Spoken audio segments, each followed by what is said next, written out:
ఉన్న బంగారాన్ని విడిపించి ఆ రోజు ఆన్లైన్ రేటుకే మేము కొంటాం. Sharma gold company. నమస్తే, వెల్కమ్ టు సుమన్ టీవీ. నేను మీ యామ్ని.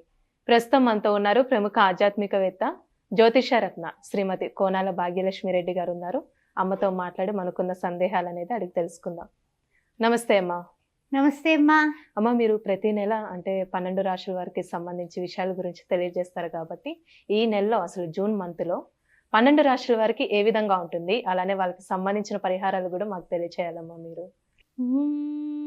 గణానాన్త్వా గణపతికం భవామహే కవిం కవీనాముపమస్రవస్రవం జ్యేష్ఠరాజం బ్రహ్మణస్పద ఆనశృణ్వన్నోతిభిः सीदसाधनं प्रणो देवी सरस्वती वाजैर्वाजनेवती दीनामवित्रेवतु गणेशाय नमः सरस्वत्यै नमः श्रीगुरुभ्यो नमः हरिः ओम् ओं श्रीमात्रे नमः ఓం గణపతే నమః. మాసఫలాలు కార్యక్రమానికి జూన్ మాసంలో ఏ విధంగా ఉంటుందో తెలుసుకుందాం. మరి స్వాగతం. అయితే 1వ తారీఖున వృషభంలోకి బుధగ్రహ సంచారం నడుస్తుంది. ఈ మాసంలో 2వ తారీఖున కుజుడు మేషంలోకి సంచారం చేయబోతున్నాడు. 13వ తారీఖున శుక్రుడు మిథున రాశిలోకి, 15వ తారీఖున చూసినట్లయితే రవి మిథునంలోకి కూడా ప్రవేశం చేయబోతున్నారు. అదేవిధంగా అదే 15వ తారీఖున బుధుడు కూడా మిథున రాశిలోకి, అంటే ఈ యొక్క మిథునంలోకి 15వ తారీఖున రవి బుధులు కూడా ప్రవేశించబోతున్నారనే విషయాన్ని మనం ఇక్కడ గమనించుకోవాలి.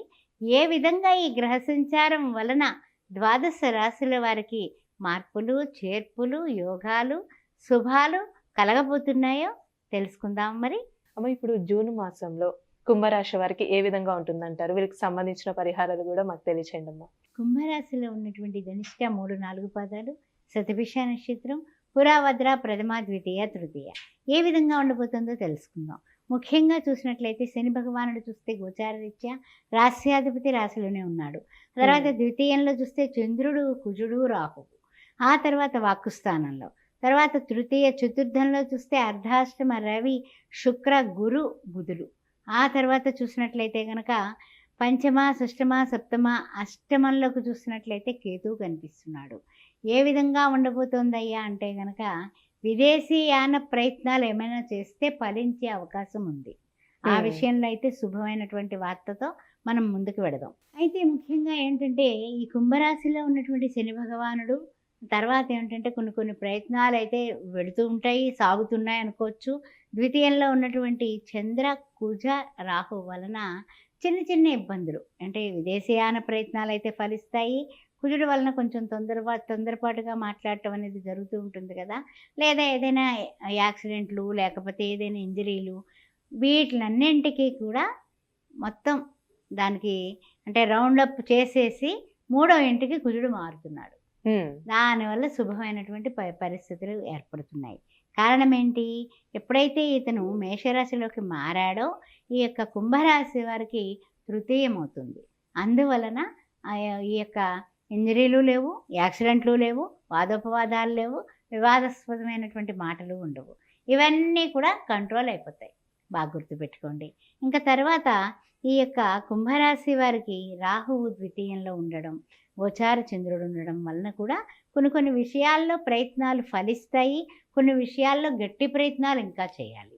తర్వాత ముఖ్యంగా ఏమిటంటే అర్ధాష్టమ రవి, శుక్ర, గురు, బుధులు కనపడుతున్నారు. ఈ అర్ధాష్టమ రవి వలన కొంచెం అనారోగ్య పరిస్థితులు 14వ తారీఖు వరకు తప్పనిసరిగా ఉంటాయి. అందువల్ల ఆరోగ్యం భాస్కరాదిచ్చేత్ ప్రతిరోజు విడవకుండా మానకుండా మీరు రవికి సంబంధించిన శ్రీ సూర్యనారాయణ వేదపారాయణ లోకరక్షామణి దైవ చూడామణి అన్న సూర్య భగవానుడికి 3 సార్లు అర్ఘ్యం ఇవ్వడం. ఆ తర్వాత కుక్కలకి ఆదివారం పూట చపాతీలు చక్కగా నెయ్యి, పంచదార చల్లినటువంటివి చిన్న ముక్కల కింద చేసేసి కుక్కలకి పెట్టడం. ఇది చాలా చాలా మంచి రెమెడీ అమ్మ. 14వ తారీఖు వరకు ఈ పనులు చేయండి. తర్వాత ముఖ్యమైనటువంటి విషయం ఏమిటంటే కనుక రవి, ఆ తర్వాత శుక్రుడు, ఆ తర్వాత బుధుడు కూడా మనకి పంచమ స్థానంలోకి మారుతున్నారు. కాబట్టి కొంచెం తల్లిదండ్రులతోటి వాదోపవాదాలు వచ్చే అవకాశం కనపడుతుంది. అందువల్ల వాదన సాధనకు పనికిరాదు.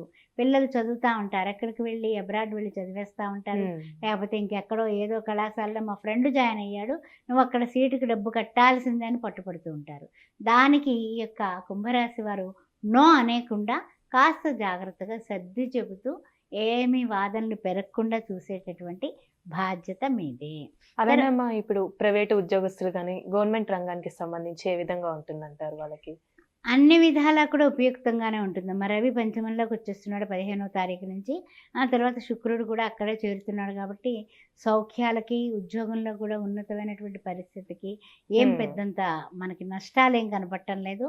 అన్ని విధాలు ఇదివరకు లేనటువంటి స్థాన చలనాలు, ట్రాన్స్ఫర్స్ అలాంటివి కూడా కనపడుతున్నాయి.